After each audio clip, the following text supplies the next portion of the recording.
Ngayon pag-usapan po natin yung mas seryosong usapan ng tungkol po naman sa breast cancer. Sabi ko nga kanina, ito po ang nangungunang dahilan ng pagkamatay ng marami hong kababaihan dito sa Pilipinas at sa buong mundo. Kaya namarapat lamang natin itong pag-usapan para maagapan. Dahil naaagapan po ang breast cancer kapag tayo ho ay makakapunta sa ating mga health center, makapagpa-detect tayo ng mas maaga dito po sa sakit na ito. Kaya para lalo pa tayo magabayan, syempre ngayon may Pinoy MD tayo, no, na gagabay po sa atin patungkol pa rin po sa breast cancer. Kaya kilalanin na po natin ang ating pong unang Pinoy MD, no, na makakasama natin the whole 1 hour para ho sa inyo po ito. Eto na, kilalanin po natin sa atin po namang programa. Nagtapos po ng BS Biology at Doctor of Medicine mula po naman sa pamantasan ng lungsod ng Maynila si Dr. Tiffany Irish E. Rentillo Gilas. At natapos na po ang General Surgeon Residency mula naman sa Chinese General Hospital at ang Breast Surgery Fellowship sa Tan Tock Seng Hospital sa Singapore.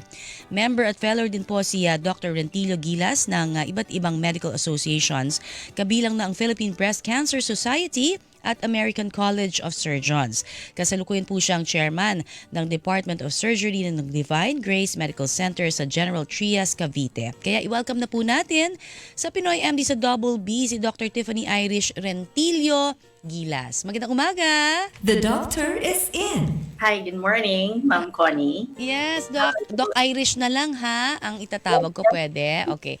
Doc Irish, welcome po sa Pinoy MD sa Double B and thank you for your time para gabayan ang ating po lahat ng mga manonood at nakikinig sa atin po naman sa radyo at syempre sa TV, sa GTV and of course sa lahat po ng aming social media accounts. Good morning po. Ayan. Unahin na po natin. Napakadami hong nagsasabi na ang breast cancer ay maaagapan kung makikita lang natin yung mga senyales sa umpisa pa lang. So maybe we can start with yung mga senyales po o signal na meron ho tayong breast cancer.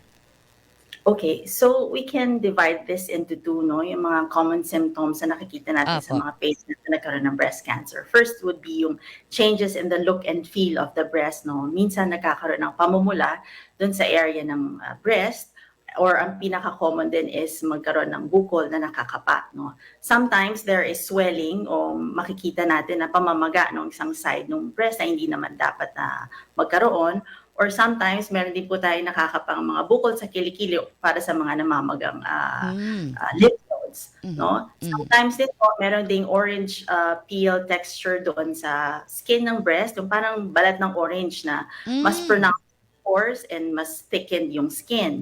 And sometimes, ang presentation is very subtle, like dimpling. Parang dimple sa mukha, parang konting depression lang sa skin.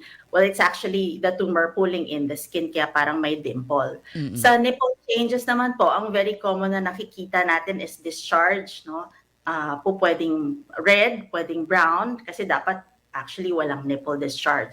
Or sometimes may difference sa direction ng nipple or ng utong. Dati tayong-tayo, bigla siyang pumasok, lumubog, or kumanan, kumaliwa, or tumungo, no? Isa rin yung signs. And ulcers din po sa ating nipple or sa surrounding areola, yung mga hindi gumagaling na sugat for quite some time, at saka then, no, pagbakbak or pagbabalat ng nipple at saka ng areola. Those can be signs of breast cancer din po. Okay, pero ito ho bang mga nabanggit nyo po na mga symptoms na ito, malala na ba yung breast cancer pag may halimbawa lumabas ng discharge, nagdimpling na o medyo lumubog na yung nipple, yung mga ganon, yung mga bukol, masasabi na ho ba na malalang stage na yan? Or how can we confirm, no? First of all, may mga confirmatory test po bang ginagawa para malaman? Yes, pag nakita po natin itong mga sintomas na to, usually we request for an imaging po ng breast to fully assess kung gaano ka-extensive yung bukol or yung sakit ng isang pasyente, no? So kung ang pasyente ay 40 years old and above, we request for a digital mammogram kasama ng breast ultrasound to see kung ano po ba talagang size ng bukol nung sa breast niya, meron po ba sa kabila, may kulay bang namamaga, no? Those things, para actually ma-assess nating mabuti. And then from those exams, pag nakita natin na may bukol, if it looks suspicious on imaging, then we can request for a biopsy. Okay. Meron ho bang nagsasabi na ito ho ay naipapasa o namamana, no? Dahil marami hong sinasabi na yung kanyang nanay may breast cancer, therefore ang history nila dapat lahat magpatingin dahil meron silang history of breast cancer. Opo, actually napapasa po ito. Okay. Part po yan ng ating risk assessment for each patient coming in the clinics, no? Tinatanong sila kung meron po ba kayong first degree relative or mother or sister na nagkaroon ng breast cancer? May lalaki po ba sa pamilya na nagkaroon ng breast cancer? Meron po bang ovarian cancer history sa pamilya? Because those things you can pass it on to your relatives din po eh. Okay, pero ang tanong siguro mas maganda din yung kung halimbawa ito ho ba napapasa sa kapwa anak na babae ng nanay or pwede rin pong dun sa genes ng tatay magmula itong breast cancer kung halimbawa magkaanak na siya? Usually po pag sa mother to the daughter, no? Okay. Pero isa rin pong risk factor kapag may male breast cancer sa family. Okay. Ibig sabihin po may genetic predisposition ng isang pasyente na baka meron din po siya. So we do hereditary testing for these patients. Okay. din po. So, pero pwede rin pala ang lalaki sa anak na babae na makapagpasa nito or sa anak na lalaki. Okay. Kinaklaro natin mabuti. Pasensya na kay doktora kasi kailangan talagang himay-himayin natin dahil sabi nga ito ho ang number 1 cause of death sa mga kababaihan dito po sa ating bansa and globally. So ano ho ba ang ating marerekomenda? Kasi alam natin na pwede tayo mag-self breast examination eh. Pero parang nalilito ang iba paano gawin ito. Baka you can help us again to demonstrate and para doon sa mga nakikinig po sa atin sa radyo, gawin natin na medyo mas descriptive no ang inyo pong bibigay sa amin ng information, please. Okay, so sa self-breast examination, you can do this at home, no, sa bahay. Opo. And usually may timing po ito eh. Best time po to examine your breast is 7 to 10 days after your menses. So the first is pwedeng nakatayo, no? Ilagay mo yung kamay mo sa likod ng ulo and then you examine your breast dun sa left side with your right. No, may iba't ibang technique, pwedeng papaloob, papalabas or pabilog. Parang hinahagod mo. Yes. Okay. Ang importante lang po is wala kang ma-miss na area. And then syempre don't forget to examine also yung kilikili kasi minsan may bukol din doon eh na pwedeng spread from the breast cancer. And also ipipisilin din yung nipple to check for any discharge. No? Okay. And then you do it on the contralateral side as well. Okay, so nakatayo, will it be better kung halimbawa, sabi kasi pag nasa shower gawin mo na, no? Para daw mas mabilis, mas makapa, mas may parang tubig kasi, hindi ba? Opo, pwede pong nakatayo or pwede rin pong nakahiga. Pwede rin nakahiga. Okay. Opo, lying down in your bed, tapos taas niyo lang po yung kamay ng ganon para ma-relax yung area na to. Ang Tapos hinahanap natin ay parang bukol. Yun po ang ating kakapain. Bukol dun sa areas, pati sa armpit, sa ating kilikili, hanggang dun sa paligid ng ating pong breast. Yes. Alright. Opo. So, dapat Correct. wala tayong ma-miss, no? Papaano ba? 4 fingers po? O papaano ho ba yung dapat? 3? Ano ho ba? Wala naman po talagang designated na number of fingers na dapat gamitin. Okay. You can use actually your whole hand or your palm. Okay. Opo, para po talaga ma-examine. Ang purpose lang po kasi talaga ng self-breast examination is for you to be really familiar with your own breast. Okay. No, para kayo po mismo, malalaman nyo on the next month na mag-examine, uy, wala to dito last month. No? So, you're really familiar. So, para detection po, you can really check with your doctor pag may kakaibang napansin. Okay, meron relasyon ho ba yung pagkakaroon ng breast cancer daw no sa hindi pagbubuntis or sa hormones in particular, doktora? Opo, isa po actually sa very well established na risk factor for breast cancer if the patient is nulliparous or hindi nagbuntis. Meron po siyang up to 40% higher risk na magkaroon ng postmenopausal breast cancer later on. I see. So as compared to those patients na nagbuntis before the age of 25. Bakit po kaya ganoon? Meron ho ba na-establish na rason? Sa exposure po kasi ito sa ating hormones, hindi tayo nagkakaroon ng rest from the hormones pag nulliparous or hindi nagbubuntis. So, kumbaga tuloy-tuloy siya. So, hindi nagiging protective para sa atin. Okay, alam ko wala pa naman talagang established na particular reason paano nagkakaroon po ng breast cancer, no? Pero meron bang kaugnayan din ito sa kinakain, sa lifestyle, in general, yung sa ating pong pamumuhay, no? Yes po, in general, actually, we just tell the patients to keep a healthy lifestyle, Aha. iwasan yung being obese, yung sobrang Taba. overweight. Mm-mm. No? Opo. Paninigarilyo is one of the risk factors din po. Okay. Pag inom sobra-sobrang alak, isa din po yun. Oh, I see. Okay. Alright. Ito, mga tanong na ho ito ng ating mga nakikinig sa atin at nanonood din, ano? Sa ating Text Connect, sabi nga nitong si 6955, good morning po. Lilinawin lang niya, posible rin hubang magkaroon ng breast cancer ang mga lalaki? Yes, opo. Pero very rare, 1% lang po ang incidence ng breast cancer among males. Okay. Kaya po kapag nakita natin itong may history sa pamilya, we definitely advise further investigation sa patient kasi bihira po ito sa mga lalaki. Okay, pero pwede magkaroon. Okay. Ayan, katama-tama, ang daming interesado doon ano sa pagkakaroon ng mga lalaki ng breast cancer. Nasagot na rin ito ni Doktora 1871 ang kanyang tanong, saan daw nakukuha ng mga lalaki ang breast cancer? O meron bang specific, baka sa lahi lang din, no, Dok? Lahi din po, hereditary din po, most likely. Ito po, 0288 naman, ang kanyang tanong, magandang umaga po Ma'am Connie and Doc Irish, di po ba mas maganda na mag-self-check, no, 7 to 10 days? Yun nga pong nabanggit ni Doktora, after menstruation. Ay, papaano daw pag menopause na? Okay, pag menopause, magtalaga lang po ng certain date, no? For example, every 6th of the month, you just examine your breast. Hindi na po kailangan i-schedule nyo lang kung anong comfortable po sa inyo. Magtalaga lang ng specific date. Alright, ito po, mula kay 1917. Good morning po sa ating mga taga-subaybay sa GTV Pinoy MD. Ako po ay isang kasambahay na may bukol sa left and right po. Ano, pina-check na po daw niya at base sa result check-up niya ay benign naman po. Ano po daw bang dapat pa niyang gawin? Bawal daw ba siyang kumain ng mga pagkain na nabanggit niya? Baka buko daw. Ano ba? Pwede bang makatulong daw yan?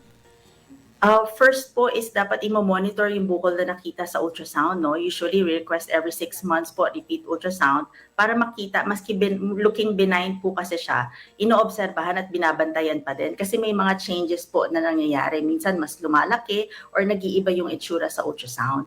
And pagka ganun po, may kaakibat na intervention. Ayan. So, dapat lang parati tayo magpa-check up, no? Na kapag kami nakakapana tayong bukol, lalong-lalo na. Kahit sabihin pang benign, no, ma'am? Yes. Para sure tayo. Ayan. Mula naman kay 9521. Magandang umaga po. May tendency po ba na makakuha rin ang breast cancer sa pakikipagtalik sa partner, Doktora? Hindi po siya napapasa sa pakikipagtalik. No po. Meron hong tanong din si 6882. Ang tenderness po ba, no, yung pag kinakapa, senyales din, no, ng merong problema or kaya may breast cancer? Tenderness could be one of the signs, pero hindi po ibig sabihin na may breast cancer ka na kung sumasakit ang dibdib, no? Normally, ang pagsakit ng dibdib or ng breast kapag premenopausal or hindi pa menopause is associated sa menstruation, I see. which is normal po yun na nararamdaman natin. It goes away on its own. Alright. Okay. Marami pa tayong tanong na babasahin sa ating pagbabalik ngayon pong araw ng Sabado. Kasama pa rin si Doktora Irish, no, na ating pong syempre specialist, no, sa breast cancer. Alright. Ngayon naman, simulan na po natin muli ang ating topic na pinag-uusapan tungkol pa rin po sa breast cancer. Napag-usapan natin kanina together, of course, with Dr. Irish Gilas, ang tungkol po sa breast cancer at kung paano nga ba natin malalaman unang-una yung mga sintomas, no? Good morning again, Doktora. Hi. Yes, Doktora. Opo, Doktora, nabanggit na natin yung mga sintomas kanina, no? Pero siguro magandang pag-usapan yung treatment, no? Kasi kung halimbawa talagang na-diagnose na po na merong talagang breast cancer ang isang babae, base doon sa mga nakitang sintomas, no? Ano po ang unang dapat gawin pagka talagang, ano ba yung treatment na ginagawa po ngayon sa mga kababaihan? Okay, so yung treatment po is based actually kung anong clinical profile ng isang pasyenteng may breast cancer, no? Una-una kung anong edad niya, Oo. kung anong edad niya, at saka kung anong stage nung Mm. ating breast cancer. Normally, kinakailangan mag-chemotherapy, hormonal therapy, at saka radiotherapy. Pupwedeng isa or dalawa or lahat ng yon kailanganin ng isang pasyente. Okay. Depende nga po sa kanyang Stage, stage. oo. So, nabanggit ninyo depende rin sa edad 'yan. Ano ho ba ang normal age na nakikita natin na mas madalas marami hong nagkakaroon ng breast cancer? May mga bata rin ba?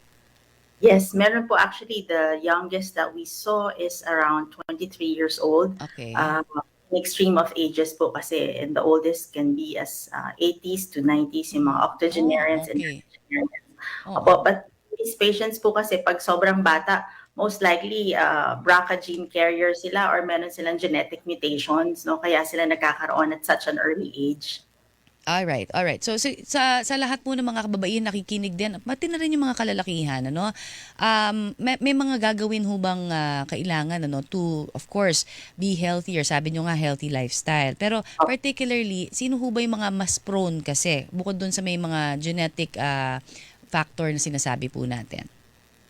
Yeah, bukod po doon sa mga taong may genetic predisposition, Predisposition, oo. yung pagkakaroon po ng breast cancer actually kahit walang lahi sa pamilya eh.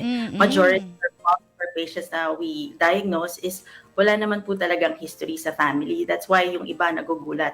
Healthy ako, hindi ako naninigarilyo, hindi ako umiinom, wala akong Yes. bisyo. Mm. Bakit ako nagkaroon ng breast cancer? Oo. No, wala pa po talagang parang na-pinpoint na real reason kung anong behind it. Pero yun nga po, may mga risk factors na pwede nating iwasan Aha. and yung factors na hindi naman natin kayang i-prevent like yung age, Mm.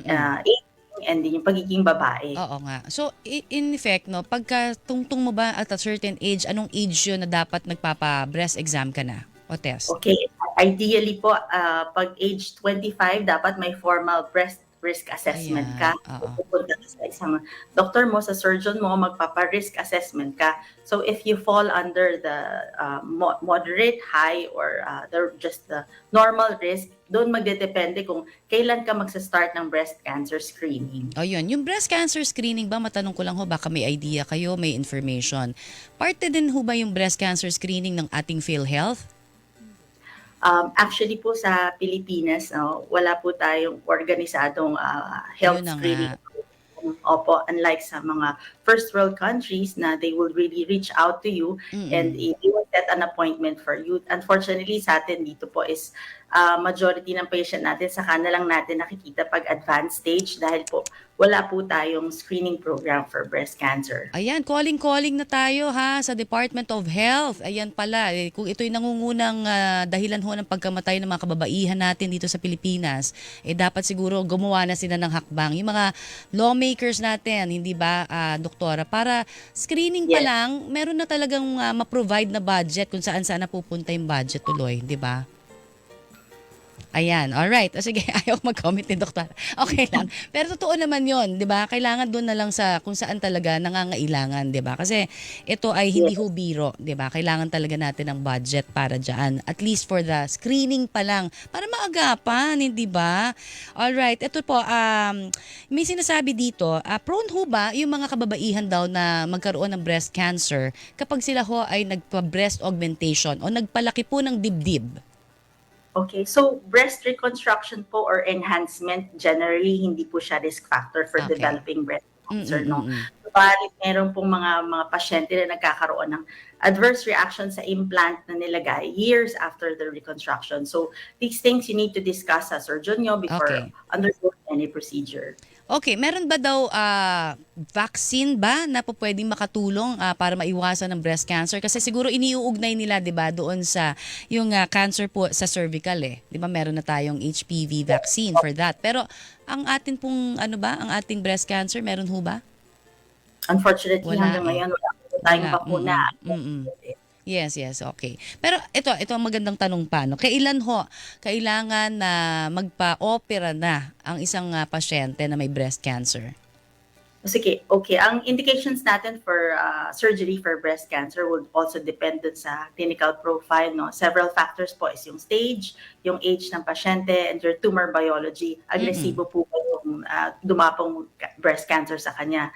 In general, kung stage 1 and stage 2 na breast cancer or some operable na stage 3, pwede tayong mag-offer ng upfront surgery or opera muna bago Oo. yung gamot later on. Pero pag nag-present yung pasyente na medyo in advanced stage na or sobrang laki na po ng bukol, normally sinasabi namin, baka mas makakabuti sa iyo mag-neoadjuvant chemotherapy ka muna, paliitin muna natin yung bukol, and then later on saka na natin operahan. Ayan, alright. Ito Doc, meron lang tayong gustong malaman. Baka naman may mga bago na ngayon na ginagawa for breast test or exam na hindi na po ganun ka mahal o kaya mas available na, no? Ano ho ba yung mga bago ngayon sa ating segment na ito? Dok, anong bago? Ano bang bago? Baka may mga equipment ng bago, no, for breast examination. Oh, okay. So, yung usual po natin na nire-request talaga is kung may bukol is ultrasound, no? Simple breast ultrasound. And then mammogram for screening for women aged 40 years old and above. Okay. Kung may mga, let's say, predisposition for genetic na namama ng breast cancer, po pwede nating dagdagan ng breast MRI or mga contrast-enhanced mammography Oo. para lalo nating detalyado makita natin yung loob ng dede. Okay. Meron kasi ngayon thermalytics 'di ba? Yung para bang ano na lang siya, doktora, itataas mo na lang yung kamay, parang haharap ka sa maliit na camera, tapos madidetect na doon kung may mga bukol ka sa iyong breast. So, non-invasive, kumbaga wala ng kapa-kapa. No touch. Ayan. At ito ho ay maaari hong mas mura daw ito parang 1,000 na lamang kumpara doon sa ibang mas traditional. Ayan. So, ayan, doktora, thank you so very much. Mamaya-mayang konti. Pinoy MD sa Super Radio DZBB. Kasama si Miss Connie Sison. Yes, tuloy-tuloy pa rin po tayo sa usaping pangkalusugan patungkol po sa breast cancer. Ngayon po ay Breast Cancer Awareness Month. Kaya ito po ang ating topic, no, na mapakahalaga dahil po sabi ko nga leading cause daw ito ng death sa mga kababaihan sa ating bansa and globally. At makakasama pa rin po natin si Dr. Tiffany Irish Rentillo Gilas, ang ating pong breast surgeon para sa topic nating breast cancer. Good morning again, Doktora. Hi, Miss Connie. Yes, doktora, ito na ang mga pinagsama-sama naming tanong, mga paniniwala kung mali o tama. Ating alamin kay doktora sa ating segment na... Doc, totoo ba? Doc, totoo ba ang pagsusuot ng mahigpit na bra ay isang dahilan ng pagkakaroon ng breast cancer? Hindi po ito totoo, no. So wala po siyang risk na pag nagsuot ka ng masikip na bra, magkakaroon ka ng breast cancer. Yung mga wired na bra. Hindi rin po. Hindi totoo. Okay. Kailangan ba mag-breastfeed kung nanganak para iwas breast cancer? Doc, totoo ba? Yes po. Actually, meron po siyang benefit kapag nagpasuso ka ng more than at least 12 months. Wow, More than 12. okay. Meron po siyang protective na 4% po for every 12 months of breastfeeding. And then yung succeeding birth po ulit, may karagdagang protection. O, diba? Good for baby and good for mommy. Magpa-breastfeed na. Ayan. Wala sa size, laki or liit ng breast ang nagkakasakit po ng breast cancer. Doc, totoo ba? Totoo po. Totoo po. Ito po ay nakadepende lamang sa age, sa family history, or radiation exposure nung bata ka, or reproductive history. Okay. Doc, totoo ba isang dahilan daw ng pagkakaroon ng breast cancer ang pag-inom ng birth control pills? Meron po siyang maliit na risk, no? Okay. Pero po, nagsastop po yung risk, no? Pag hininto mo rin yung pag-inom ng oral contraceptive pills for after 5 years, no? Your risk comes back to normal po. Okay. Alright, thank you so very much, doktora, sa iyong mga pagsagot sa amin sa Doc, totoo ba? Pero ito, may mga text connect pa rin tayo na mga pumapasok, Doc, mula kay 8177. Doc, ano daw ibig sabihin kapag kamakati ang paligid ng kanyang nipple? Okay, maaari po may allergy, no? Very common din pong complaint yan sa clinic, no? We see patients na itchy yung nipple, itchy yung areola. Baka most likely sa soap na ginagamit, yung Okay. nakakadya. And then yung fabric softener na ginagamit sa garments na like brassiere or yung damit, no? Minsan nakaka-irritate. I see. Alright. Pero walang connection sa breast cancer pagka ganon. So, Nangangati. ito po na magpa-check para makita amin. Alright, sige po. 6762 naman, good morning po. 4 times na daw siyang naoperahan sa breast. 1986, 1988, 2009, at ito pong last 2014. Ngayon daw 60 years old na siya. May tendency pa daw ba na bumalik yung bukol sa kanyang breast? Yung last po daw kasi na bukol, 5 no, na alis both sa breast. Dapat po is tuloy-tuloy pa rin ang monitoring niya, no, for ultrasound every 6 months para matignan po kung yung mga bukol is nandiyan pa or may bago siya. Alright. Magaganda yung mga tanong natin na doktora. Ito naman mula kay 5022. Pag menopause na po and experiencing stabbing pain sa breast once in a while, is this an indication of breast cancer? Well, to really assess po ng mabuti is you have to see your surgeon po or your doctor para ma-physical exam and we do a mammography din also po sa inyo. Ito, nabanggit mo na to kanina pero baka ngayon lang siya nag-tune in, doktora, no? 1208, pag po lubog na yung nipples, may cancer na ba o senyales na yan? Posible pong senyales ng cancer, so dapat po magpa-check up para malaman kung anong dahilan ng paglubog ng nipple. Okay, ito naman mula kay 6742. Meron po daw siyang maliit na bukol sa kanyang dibdib, mga kasing laki ng mais. Cancer na po ba kaya ito? Lalaki daw siya, Doc, from Talavera, Nueva Ecija.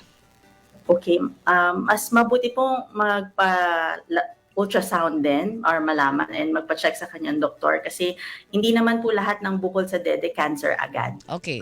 May mga products bang nakaka-cancer tulad po daw ng deodorant? Doktora, mula kay 6831.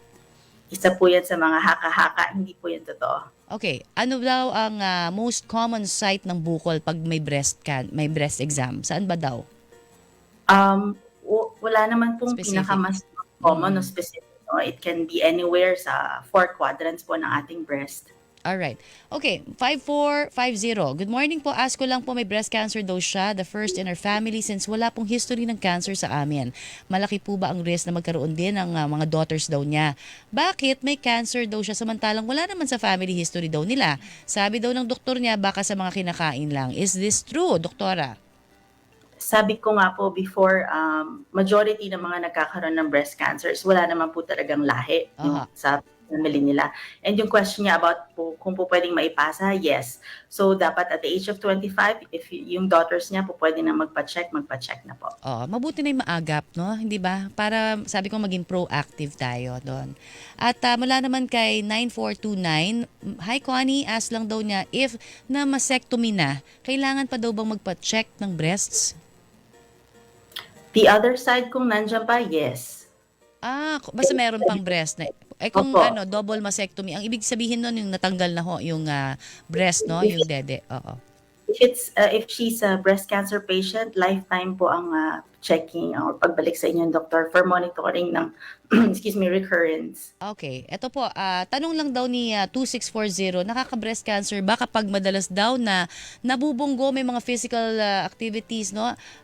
Nade-develop ba ang breast cancer? Salamat mula kay Raul de Guzman of Rosario, La Union. Physical trauma per se, hindi naman po, no? Pero repeated trauma, baka magkaroon ng konting pamamaga or mastitis dun sa area. So, magpapacheck din po siya. Alright, doktora, ang dami pa nating tanong dito pero syempre isa sa mga pinakamaraming tanong kung saan do kayo mapupuntahan, makukonsulta para ho sa kanilang mga tanong. Okay, I have clinic po sa Divine Grace Medical Center and I have clinic also sa Breast Center in Chinese General Hospital. Or you can just email me sa naka-flash screen. Irish Rentillo. Ang kanya pong Rentillo are Rentillo. Yan, irishrentillo@gmail.com. Ayan po ang inyong pwedeng puntahan na email ni Doktora Tiffany Irish E. Rentillo Gilias, ang ating po namang Pinoy MD sa umagang ito. Doktora, thank you so very much sa inyo pong binigay sa aming oras at marami kaming natutunan, ano, kahit na syempre ilang beses na namin ito na itopic pero always, pagka magaling ang doktor, marami pa rin po kaming natututunan. So thank you very much for your time. Hilingan, walang pinoprotektahan.